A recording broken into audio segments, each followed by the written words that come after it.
그 다음에 이제 이 타로 해석해주는 사람한테 좀 필요한 능력? 예.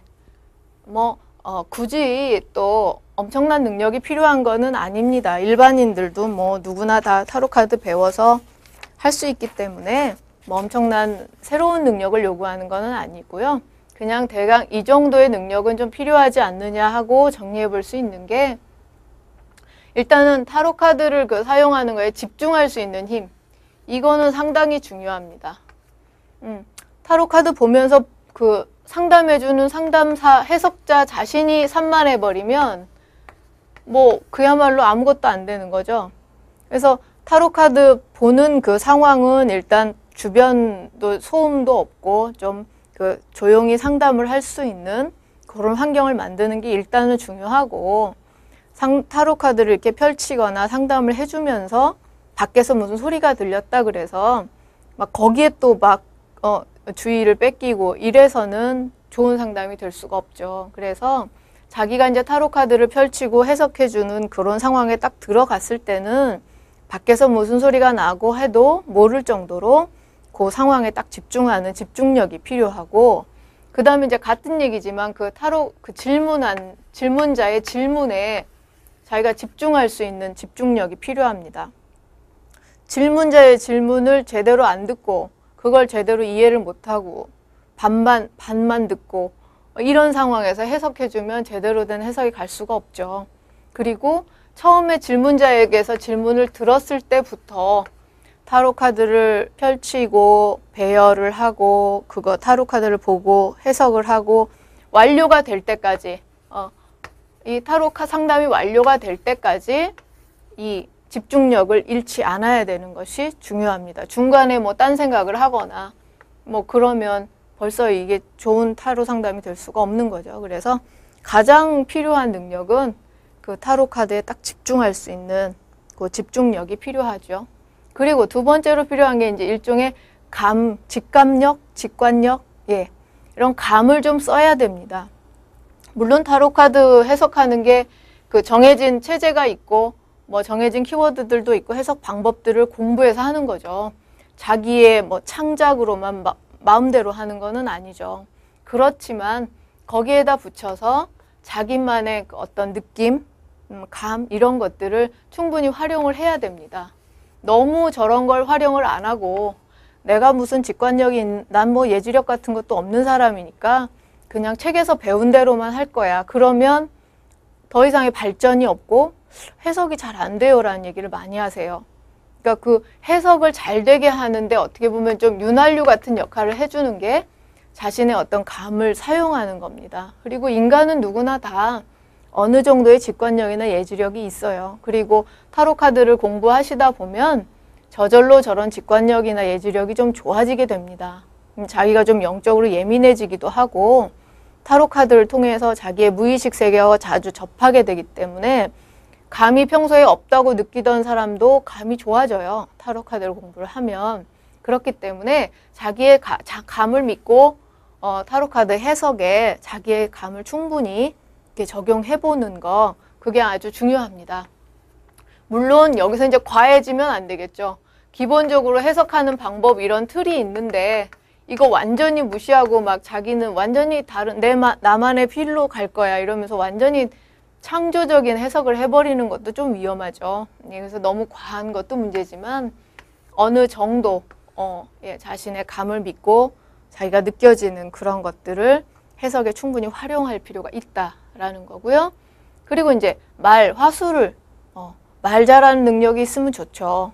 같은 내용이라도 말을 잘하면 전달도 잘 되고 좋은 상담이 될 수 있으니까요. 근데 이 타로 리더에게 필요한 화술은 유려한 언변이나 화려한 미사여구를 쓰라는 것이 아니고 그야말로 상대방과 공감하는 마음, 또 뭔가 그 사람에게 조언이 되고 도움이 되는 해답을 내가 얘기해주고 싶다는 그런 마음, 그런 진심을 담은 그런 친절한 말투, 이것이 타로 상담에서 필요한 화술이 되겠죠.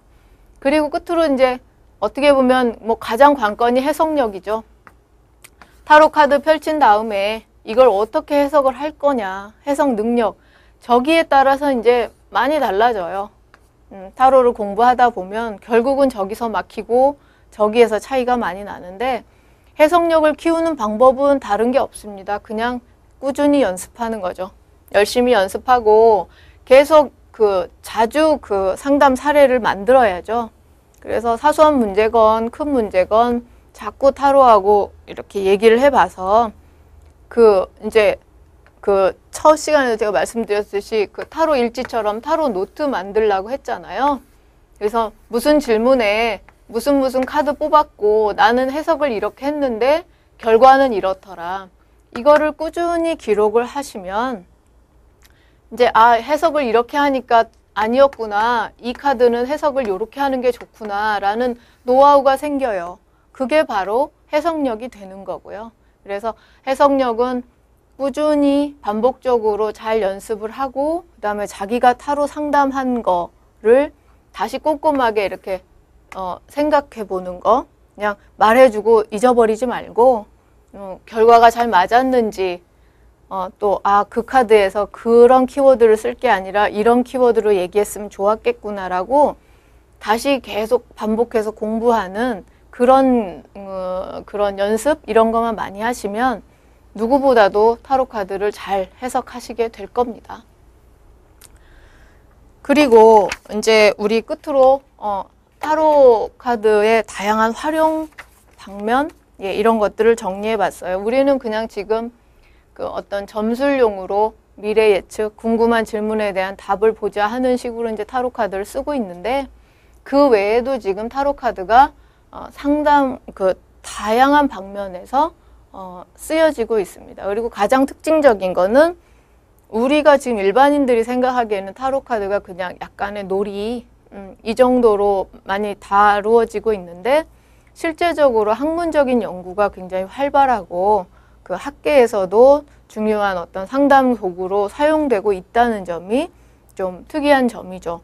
특히나 상담에 타로 카드를 사용하는 것이 상당히 지금 활발히 되고 있어서 이 타로 카드 상담이라는 것이 그냥 재미로 취미로 쉽게 배워서 그냥 옆집 사람 얘기해주고 이런 차원이 아니고 실제적인 어떤 상담학 분야에서 다룰 수 있는 상담이 된다라는 얘기를 말씀을 드리고 싶어요. 그래서 지금 이런 타로 카드 상담 장면에서 타로 카드를 쓰는 거에 대한 이런 논문들이 실제로 나왔습니다. 석사학위 논문으로 나오고 있어서 상담학 분야에서 타로 카드에 대한 연구를 하고 있다는 얘기가 되죠.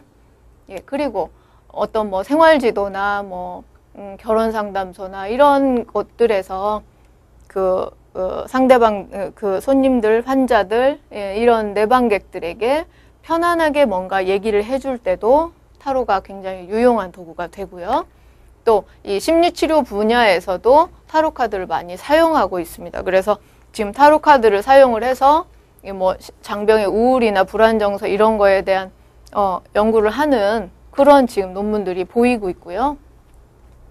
그리고 대인관계 면에서도 상당히 중요하고 좀 유용하게 쓸 수가 있죠. 그래서 우리들이 그냥 편하게 친구들하고 관계 좋아지고 친해지고 하는데 타로 좀 쓸 줄 안다 그러면 일단 학생들의 경우에는 타로 쓸 줄 안다 그러면 주변 친구들한테 인기가 많죠.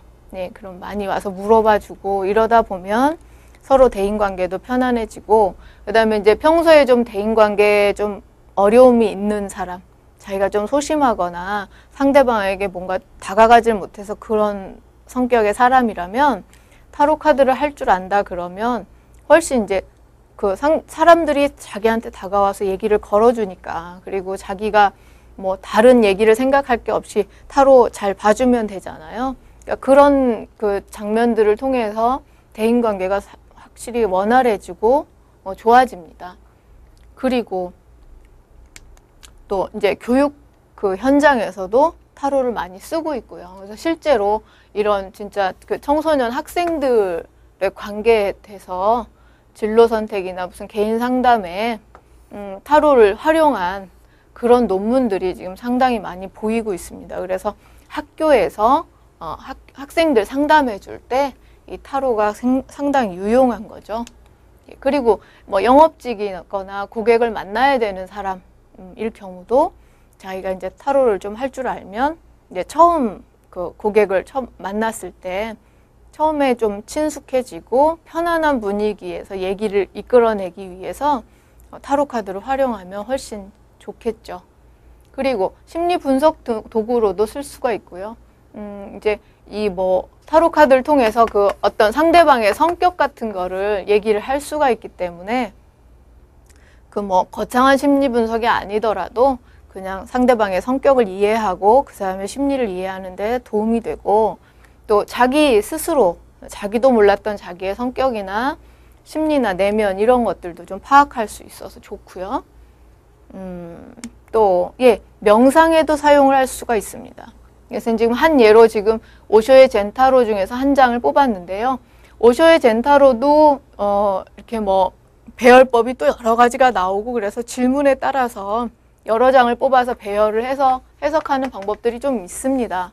이제 그런 방법들도 있고, 가장 간단하게는 어떤 자기의 상태를 고요히 한 다음에 이제 한 장을 그냥 뽑아서 이 카드가 얘기해주는 이 얘기를 자기의 명상의 그 키워드로 삼는 거죠.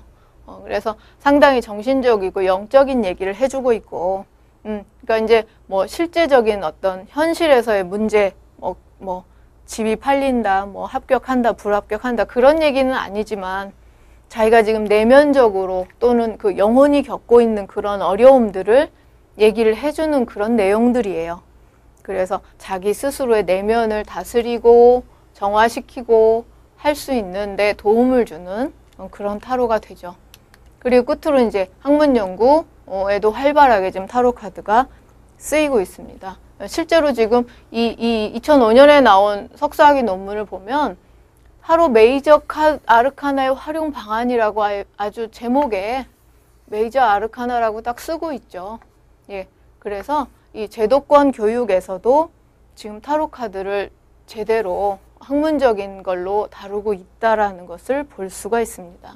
그래서 이렇게 지금 타로 카드라는 것이 우리 이번 그 다양한 활용법도 있고 또 이렇게 학문적으로 쓰일 정도로 좀 중요한 도구로 사용되고 있다는 거 알 수 있었어요. 그래서 뭐 우리가 이제 지금 타로 카드 공부하는 입장에서 타로 카드 이렇게 좀 중요하고 진지하게 임해야 되는 분야구나 하는 생각을 해볼 수 있었습니다.